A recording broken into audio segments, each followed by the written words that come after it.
31st night উপলক্ষে বিপুল পর্যটকের আশা করছে পটুয়াখালীর কুয়াকাটার পর্যটন ব্যবসায়ীরা।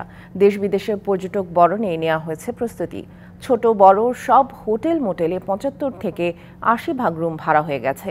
পর্যটকদের নিরাপত্তা নিশ্চিতে সতর্ক আছেন আইন শৃঙ্খলা রক্ষাকারী বাহিনীর সদস্যরা।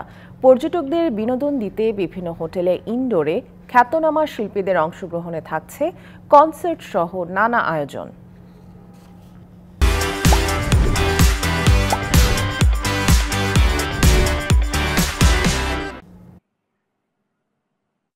এখানে আমাদের বুফের আয়োজন হবে। আমাদের এখানে সবকিছু মানে গেস্ট যাতে নিরাপদে এসে আমাদের এখানে ভালোভাবে খেতে পারে সেটার আয়োজন চলছে। আমাদের হোটেলের পুরা একদম মানে নিট অ্যান্ড ক্লিনের কাজ চলতেছে। গত সপ্তাহ থেকে আমরা লক্ষ্য করছি যে আমাদের পর্যটক এর যথেষ্ট সাড়া আছে এবং যথেষ্ট বুকিং এর জন্য কল আসছে। আর আমরাও বিভিন্ন প্যাকেজ দিচ্ছি এবং এখানে ডিসকাউন্ট আছে। তারপরে বিভিন্ন রেস্টুরেন্টে আমাদের খাবারের অফার আছে।